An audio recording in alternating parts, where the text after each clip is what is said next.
Hello, I'm Brett Leininger. And I'm American Joe Matuszewski. Thank you for joining us in another episode of our podcast to talk about the latest in state and local government activity, especially the Maryland General Assembly.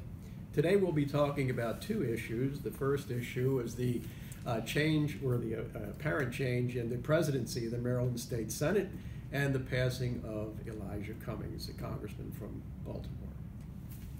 A lot of things going on in Annapolis. At the end of last session, the Speaker Bush passed away the day before session, and the House of Delegates went through significant machinations to name the new Speaker, and the same has taken place or is taking place with respect to the Senate President. Yeah, there was a different twist to this, though. Mike Miller made an announcement that he was conducting, or he's going to call, a caucus of the Democratic Senate. And that was just a bombshell that was dropped. And of course, everyone was wondering, is Mike Miller going to step down from the presidency? Was he resigning?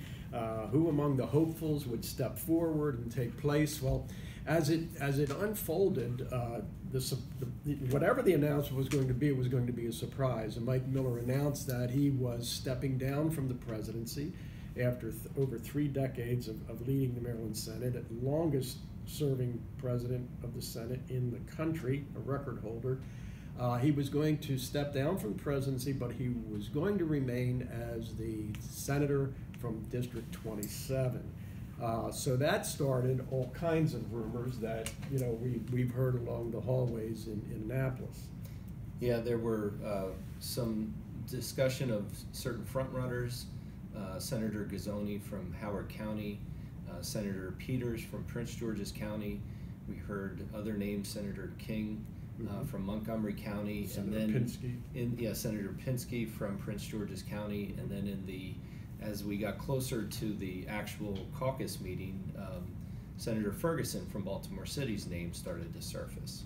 And that's an interesting story as it evolved, because no one had really mentioned Senator Bill Ferguson's name. He's an eminently qualified candidate, but having just gotten a new speaker from the Baltimore metropolitan area, a new Senate from that area, didn't seem to be in the cards. But we found out after the announcement that Bill Ferguson was going to be the nominee, and that's pretty much an automatic play as far as him ascending to the presidency, because the Democrats in the Senate hold an extreme majority there.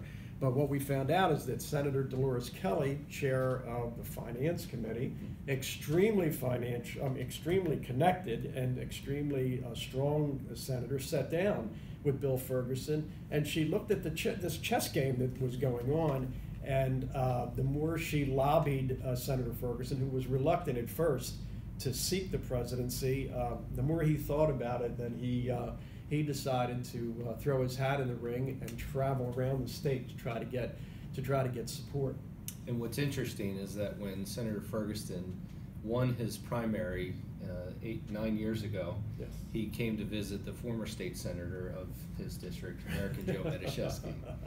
And I have to tell you that District 46 is in great hands. I mean, Senator Ferguson has represented that district extremely well. He's extremely intelligent. He was a teacher. He's a lawyer.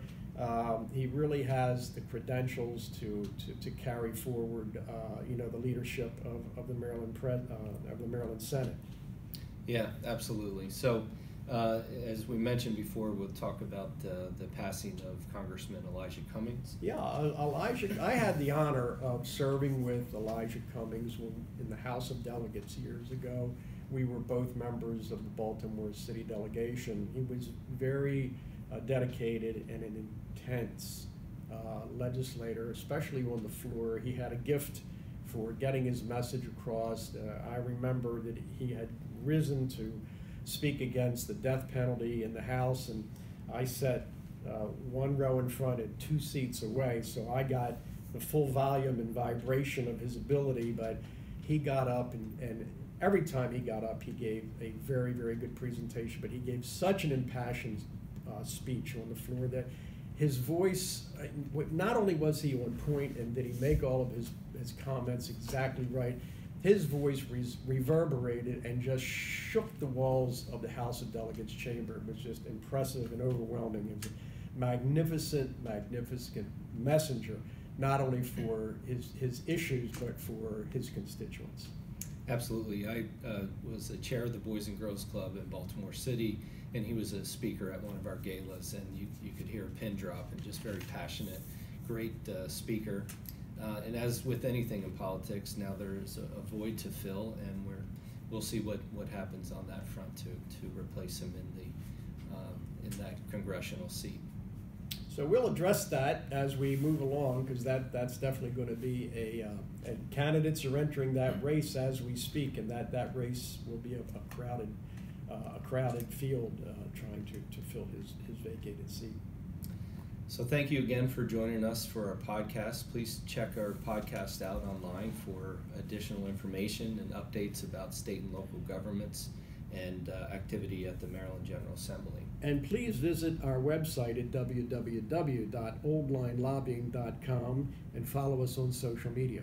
Thank you very much. Thank you.